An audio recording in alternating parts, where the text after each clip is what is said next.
দেখো দ্বিতীয় ক্রমের অন্তর্কলজের এসএনদের বইয়ের আমি 22-এর 1-এর অঙ্কটা করে দিচ্ছি। X square plus y square equal to a square হলে দেখা হয় যে 1+y1 whole square whole to the power 3/2 divided by y2 equal to -a। তোমরা জানো y1 মানে এখানে হচ্ছে dy dx আর y2 মানে d2y dx2। দেখো আমি ওই x square plus y square equal to a square এই ফাংশনটা লিখে নিয়েছি। এবার একটুখানি ধরে নিচ্ছি যে let x equal to a cos theta and y equal to a sin theta। তাহলে এখানে থিটার রেসপেক্টে ডেরিভেটিভ করি, তাহলে therefore dx d theta equal to কী হবে -a sin থিটা, আর এখানে dy d theta equal to হয়ে যাবে a cos থিটা। তাহলে এখন dy dx এখান থেকে পেয়ে যাব, তাহলে দেয়ারফোর dy dx কী হবে dy d theta into d theta dx। আচ্ছা dy d থিটা মানে হচ্ছে a cos থিটা, আর dx d থিটা যদি এটা হয় তাহলে d থিটা dx ডিভাইডেড মানে 1/-a sin থিটা হয়ে যাবে। তার মানে a cos theta divided by -a sin theta. তাহলে a ক্যান্সেল হয়ে গেল, মাইনাস কি হয়ে যাবে cos theta by sin theta হচ্ছে cot থিটা হয়ে গেল। তাহলে dy dx হয়ে গেল cot থিটা। এইবারে হচ্ছে আবার এটাকে আমি আবার এক্সের রেসপেক্ট এবারে ডেরিভেটিভ করব, তবেই আমি d2y dx2 বা y2 পাবো। আচ্ছা আবার এক্সের রেসপেক্টে তাহলে ডেরিভেটিভ করছি, তাহলে or d2y dx2 equal to কী হয়ে যাবে d dx of cot theta. cot থিটার ফাংশন, তাহলে আমাকে থিটাতে আগে নিয়ে যেতে হবে, তাহলে equal two d d theta of cot theta into d theta dx। দেখো এই d থিটা এটা কিন্তু অপারেটর অ্যাকচুয়ালি, কিন্তু আমি ভাবতে পারি এটা ক্যান্সেল হয়ে গেলে d dx এলো, তাহলে d d theta of cot theta করলাম ইন্টু d থিটা dx। তাহলে cot থিটার হচ্ছে এবারে ডেরিভেটিভ কী হয়ে যাবে, cot থিটার ডেরিভেটিভ হয়ে যায় cosec স্কোয়ার থিটা, আর এখানে একটা মাইনাস আছে, তাহলে মাইনাসে প্লাস হয়ে যাবে cosec স্কোয়ার থিটা। তাহলে d d theta of cot theta এখানটা মাইনাস ছিল, তাহলে এটা হচ্ছে cosec স্কোয়ার থিটা হয়ে গেল। আর d থিটা dx এর মান এই যে আগে dx d থিটা এটা আছে, তাহলে d থিটা dx হয়ে যাবে ইন্টু 1/-a sin থিটা। তাহলে এটা হয়ে গেল আমাদের এখন d2y dx2। এখন এই যে থিটাটা আমরা নিজেরা ধরে নিয়েছি এবং সেজন্য উত্তরের মধ্যে থিটা নেও, তাহলে আমাদের এখন থিটা এলিমিনেট করতে হবে। তার জন্য কি করছি, ইকুয়াল টু -1/a থাক, এই সাইন থিটাটা উপরে উঠলে কি হয়ে যাবে কোসেক কিউব থিটা হয়ে যাবে, ইকুয়াল টু -1/a থাকলো কোসেক স্কোয়ার থিটা নিতে পারি, হোল কিউব নিলাম, এবার স্কোয়ার নিয়েছি তার জন্য আমি বাই 2 করে দিতে পারি, কারণ সূচকের নিয়মে জানো কি এই 2 আর এই 2 স্কোয়ার আছে, এটা হাফ মানে √ওভার, আমি √ও করে নিতে পারতাম, এটা ক্যান্সেল হয়ে যাবে, তাহলে হোল টু দি পাওয়ার 3/2 এটা করা যেতেই পারে। তাহলে ইকুয়াল টু -1/a থাকলো কোসেক স্কোয়ার থিটা মানে 1 + cot square theta, 1 + cot square theta equal two cosec square theta হয়, তাহলে কোসেক স্কোয়ার থিটার পরিবর্তে আমি বসাতে পারি 1 + cot square theta whole to the power 3/2 হয়ে গেল। আচ্ছা cot থিটা মানে কি বেরিয়েছে আমার একটুখানি দেখে নিই, তাহলে যে dy dx ইকুয়াল টু বেরিয়েছিল cot থিটা, তাহলে cot থিটার জায়গায় আমি dy dx বসিয়ে দিচ্ছি, তাহলে কি হবে -1/a থাকলো 1 + dy dx তার whole square whole to the power 3/2।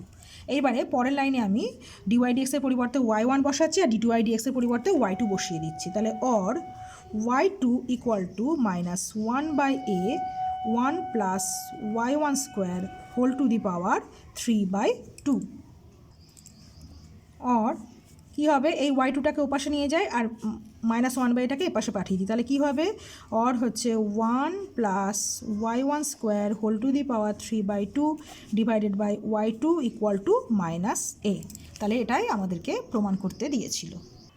Next দেখো 13-র 1 আর 2 একসঙ্গে হয়ে যাবে আর কি, x √1 + y + y √1 + x equal to 0 হলে এটা দেখাতে হবে। আচ্ছা, আমি ফাংশনটা লিখে নিয়েছি। এখানে একটুখানি আগে ক্যালকুলেশন করতে হবে। Or x root over 1 plus y equal to minus y root over 1 plus x. এবার একটু বর্গ করে দিই, তাহলে x square into 1 plus y equal to y square into 1 plus x হয়ে যাবে। এইবারে আমি ব্র্যাকেট তুলে গুণ করে দেবো এবং এটাকে বাঁদিকে নিয়ে আসবো। তাহলে x square plus x square y, এটা হয়ে যাবে ওয়াই স্কোয়ার, তাহলে এর পাশে নিলে মাইনাস ওয়াই স্কোয়ার, আর এটা হয়ে যাবে minus y square x equal to 0।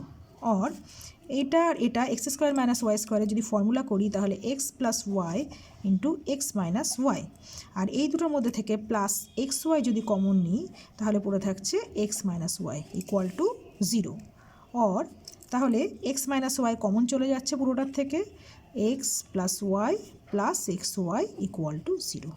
দেখো দুটো রাশির গুণফল 0, তাহলে আইদার এটা ইকুয়াল টু 0 অথবা এটা ইকুয়াল টু 0 অথবা বোথ ইকুয়াল টু 0। এবার x minus y equal to 0 হলে এক্স ইকুয়াল টু ওয়াই হয়ে যাবে, সেই ক্ষেত্রে অঙ্কটার কোনো অস্তিত্বই থাকছে না, সুতরাং x not equal to y হবে। তাহলে দেয়ারফর কী হবে, x plus y plus x y equal to 0। তাহলে এই যে ফাংশনটা, ওই ফাংশনটা থেকে ডিডিউস করে নিয়ে এলাম। এখন এই ফাংশনটাকে আমি এক্সের রেসপেক্টে ডেরিভেটিভ করব। তাহলে কি হবে, তাহলে অর এক্সের রেসপেক্টে ডেরিভেটিভ করলে ডিডি এক্স অফ এক্স মানে হচ্ছে গিয়ে 1 প্লাস কী হয়ে যাবে ডিওয়াই ডিএক্স প্লাস এক্স থাকলো, ওয়াইয়ের করলে dy dx plus y into এক্সের রেসপেক্টে করলে 1 ইকুয়াল টু 0। এবার এখান থেকে ডিওয়াই ডিএক্সের মানটা বের করে নিই। অর তাহলে ডিওয়াই ডিএক্স কমন গেলে এখান থেকে ডিওয়াই ডিএক্স কমন যাওয়া মানে 1 plus x into dy dx plus 1 plus y পড়ে থাকলো ইকুয়াল টু, ওটাকে পাঠিয়ে দিই -1 মাইনাস ওয়াই। এবারে ওয়াইয়ের ভ্যালুটা বসিয়ে দিতে হবে, কারণ ডিওয়াই ডিএক্সে আমাকে এক্স দিয়ে মান বের করতে হবে। এইবারে এইখান থেকে যদি আমরা 1 নম্বরটাকে আরেকবার লিখি এখানে রাফে, ডান দিকে রাফে নয় অঙ্কের মধ্যেই করে নিচ্ছি, x plus y plus x y equal to ছিল 0। অর এখানে ওয়াই কমন নিলে হচ্ছে 1 প্লাস এক্স ইকুয়াল টু হয়ে যাচ্ছিল minus x, or y equal to হয়ে যাচ্ছে minus x by 1 plus x. এবারে ওয়াইয়ের এই ভ্যালুটা এখানে বসিয়ে দিই, তাহলে ইকুয়াল টু -1 মাইনাসে মাইনাসে হচ্ছে প্লাস হয়ে যাবে x by 1 plus x equal to 1 plus x হচ্ছে লসাগু, তাহলে -1 minus x plus x, x x কেটে গেল, -1 বাই 1 প্লাস এক্স হয়ে গেল ডিওয়াই ডিএক্স। এই না 1 প্লাস এক্স এর পাশে যাবে, -1 বাই 1 প্লাস এক্সের হোল স্কোয়ার হয়ে যাবে, কারণ 1 প্লাস এক্সের সঙ্গে এখনও গুণ অবস্থায় আছে। তাহলে নেক্সট পেজে যায়, or dy dx equal to -1 by 1 plus x তার হোল স্কোয়ার হয়ে গেল। তাহলে ডিওয়াই ডিএক্স ইকুয়াল টু এটাই প্রমাণ করার ছিল। এবারে এখানে সেকেন্ড অর্ডার ডেরিভেটিভ করে d2y dx2 বার করব।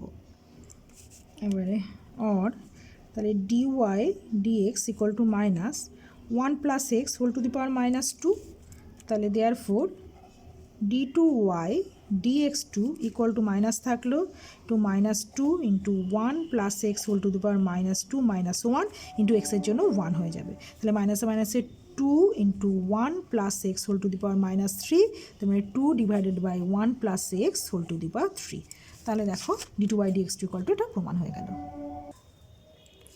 আচ্ছা 17টা দেখো, y equal to e to the power m sine inverse x, যেখানে x এর মান -1 থেকে +1 এর মধ্যে হচ্ছে, তাহলে প্রমাণ করতে হবে 1 minus x square d2y dx2 minus x dy dx equal to m square y. আচ্ছা দেখো এই অঙ্কটা আর এর পরের পাতা একটা অঙ্ক আছে, দুটোকে একসঙ্গে করে করিয়ে দিচ্ছি, একই অঙ্ক আর কি। পরের পাতায় যেটা রয়েছে এই 14 অঙ্কটা কোথায় গেল, আসছে ছবিতে, হ্যাঁ এই 14 অঙ্কটাতে দেখো y20 মান বের করতে বলা হয়েছে। y20 মানে d2y dx2 at the point x equal to 0। তাহলে আমি ফাংশনটা লিখে নিলাম y equal to e to the power m sine inverse x. এবার এক্সের রেসপেক্টে উভয় পাশে ডেরিভেটিভ করছি, তাহলে or dy dx equal to কী হবে e to the power m sine inverse x. এইবারে এই m সাইন ইনভার্স এক্সের জন্য কী আসবে, into m sine inverse x মানে 1/√1 মাইনাস এক্স স্কোয়ার। পাশে একটু লিখে দেবে যে differentiate with respect to x, ঠিক আছে। এবারে √1 মাইনাস এক্স স্কোয়ারকে এপাশে নিয়ে আসছি, or √1 minus x square into dy dx equal to m into e to the power m sine inverse x মানে হচ্ছে গিয়ে ওয়াই, তাহলে m ওয়াই। এইবারে উভয় পাশে দুটো স্কোয়ার করে দিই, তাহলে দুটো ভাগটা উঠে যাবে, তাহলে 1 minus x square into dy dx তার হোল স্কোয়ার ইকুয়াল টু হয়ে যাচ্ছে এম স্কোয়ার ওয়াই স্কোয়ার। এইবারে আবার এক্সের রেসপেক্টে ডেরিভেটিভ করছি, তাহলে অর 1 মাইনাস এক্স স্কোয়ার থাকলো, এটা ডেরিভেটিভ মানে 2 ইন্টু ডি ওয়াই ডিএক্স, আর ডিওয়াই ডিএক্সের ডেরিভেটিভ হচ্ছে d two y dx two plus dy ডিএক্সের হোল স্কোয়ার থেকে গেল ইন্টু 1 মাইনাস এক্স স্কোয়ারের ডেরিভেটিভ 1-এর জন্য 0 হয়ে গেল, আর মাইনাস এক্স স্কোয়ারের ডেরিভেটিভ হচ্ছে মাইনাস 2x ইকুয়াল টু এদিকে হচ্ছে m square 2y dy dx. এবারে দেখো এখানেও একটা ডিওয়াই ডিএক্স 2 আছে, এখানে ডিওয়াই ডিএক্স 2 আছে, আর এখানে ডিওয়াই ডিএক্স 2 আছে, তাহলে 2 ডিওয়াই ডিএক্স উভয় পাশে ক্যান্সেল আউট করে দিলাম, মানে সেটা দিয়ে পুরো ভাগ করে দিলাম। 2 ডিওয়াই ডিএক্স দিয়ে পুরোটাকে ভাগ করে দিলে কি পড়ে থাকছে এখানে 1 minus x square into d two y dx two একটা ডিওয়াই ডিএক্স পড়ে আছে, তাহলে minus x dy dx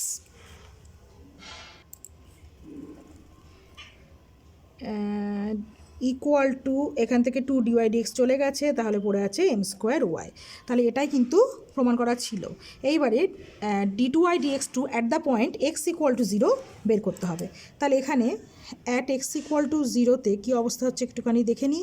x equal to 0-তে এখানে 0 হয়ে গেল, তার মানে এখানে হচ্ছে d two y dx two পড়ে থাকছে, এটাও হচ্ছে গিয়ে এক্স ইকুয়াল টু 0 হয়ে যাচ্ছে, তাহলে equal to m square y at the point x equal to 0। পরের লাইনে ওয়াইয়ের মানটা বসিয়ে দিই, এম স্কোয়ার ইন্টু কী ছিল, ওয়াইয়ের মান ছিল e to the power m sine inverse x, তাহলে e to the power m sine inverse 0, তাহলে equal to m square e to the power sine inverse 0 মানে 0, তার মানে ই to the power 0, E to the পাওয়ার 0 মানে 1 equal to হচ্ছে m square. তাহলে d two y dx two মানে হচ্ছে তোমার ওয়াই টু কী বলেছে, কেমনভাবে বই লিখেছে, at the point 0 equal to m square, তাহলে y two at the point 0 m square value এলো।